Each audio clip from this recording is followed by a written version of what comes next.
வணக்கம் நண்பர்களே. இன்னைக்கு இந்திய அரசியல்ல ஒரு மிகப்பெரிய அதிரடி செய்தியை தான் நம்ம பார்க்க போறோம். பஞ்சாப் மாநிலத்தைச் சேர்ந்த முக்கிய அமைச்சரை அமலாக்கத்துறை ஈட்டி திடீரென அதிரடியாக கைது செய்துள்ளது. அவர் யார்? அவர் மீது என்ன வழக்கு? இதன் பின்னணியில் உள்ள அரசியல் என்ன? வாங்க இந்த வீடியோவில் முழுமையா பார்க்கலாம். கைது செய்யப்பட்டவர் பஞ்சாப் மாநிலத்தின் தொழில் மற்றும் மின்துறை அமைச்சராக இருக்கும் சஞ்சீவ் அரோரா. இவர் ஆளும் ஆம் ஆத்மி கட்சியின் மிக முக்கிய தலைவர்களில் ஒருவர். முதல்வர் பகவந்த் மான் அமைச்சரவையில் மிகவும் சக்தி வாய்ந்த அமைச்சராக வலம் வந்தவர். என்ன வழக்கு? எதற்காக இந்த கைது? சஞ்சீவ் அரோரா மீது சுமார் ரூபாய் 100 கோடிக்கும் மேலான ஜிஎஸ்டி மோசடி மற்றும் சட்டவிரோத பணப்பரிமாற்ற வழக்கு, மணி லாண்டரிங் கேஸ் பதிவு செய்யப்பட்டுள்ளது.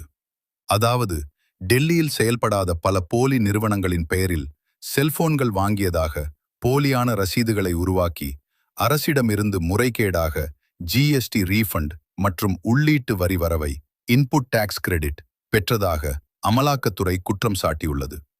மேலும் இந்த சட்டவிரோத பணம் துபாய் வழியாக இந்தியாவிற்கு மீண்டும் கொண்டு வரப்பட்டதாகவும் அமலாக்கத்துறை சந்தேகிக்கிறது. இதனால் சண்டிகரில் உள்ள சஞ்சீவ் அரோராவின் அதிகாரப்பூர்வ இல்லத்தில் சுமார் 20 அமலாக்கத்துறை அதிகாரிகள் திடீர் சோதனையில் ஈடுபட்டனர். இது தவிர டெல்லி, குருகிராம் மற்றும் சண்டிகரில் உள்ள அவருக்கு சொந்தமான நிறுவனங்கள் மற்றும் தொடர்புடைய இடங்களிலும் ஒரே நேரத்தில் ரெய்டு நடந்தது. விசாரணையின் போது அமைச்சர் சரியாக ஒத்துழைக்கவில்லை என கூறி பணமோசடி தடுப்புச் சட்டத்தின் BMLA கீழ் அமலாக்கத்துறை அவரை அதிரடியாக கைது செய்துள்ளது. இதற்கு ஆம் ஆத்மியின் ரியாக்ஷன் என்ன? இந்த கைது பஞ்சாப் அரசியலில் பெரும் பரபரப்பை ஏற்படுத்தியுள்ளது. இது பாஜகவின் அப்பட்டமான அரசியல் பழிவாங்கும் நடவடிக்கை என்று ஆம் ஆத்மி கட்சி கடுமையாக குற்றம் சாட்டியுள்ளது. பஞ்சாப் முதல்வர் பகவந்த் மான் மற்றும் கட்சியின் தேசிய ஒருங்கிணைப்பாளர் அரவிந்த் கெஜ்ரிவால் ஆகியோர் இந்த கைதை வன்மையாக கண்டித்துள்ளனர். பஞ்சாப் சட்டமன்ற தேர்தல் அடுத்த ஆண்டு 2027 வரப்போகிறது.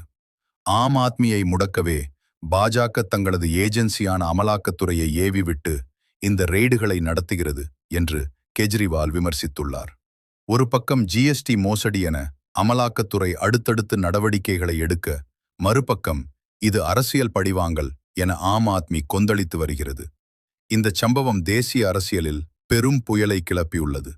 இந்த கைது நடவடிக்கையை பற்றி நீங்கள் என்ன நினைக்கிறீர்கள்? இது உண்மையிலேயே ஊழலுக்கு எதிரான நடவடிக்கையா அல்லது தேர்தல் நேர அரசியல் பழிவாங்கலா? உங்களுடைய கருத்துக்களை கீழே கமெண்ட் செக்ஷன்ல பதிவு பண்ணுங்க.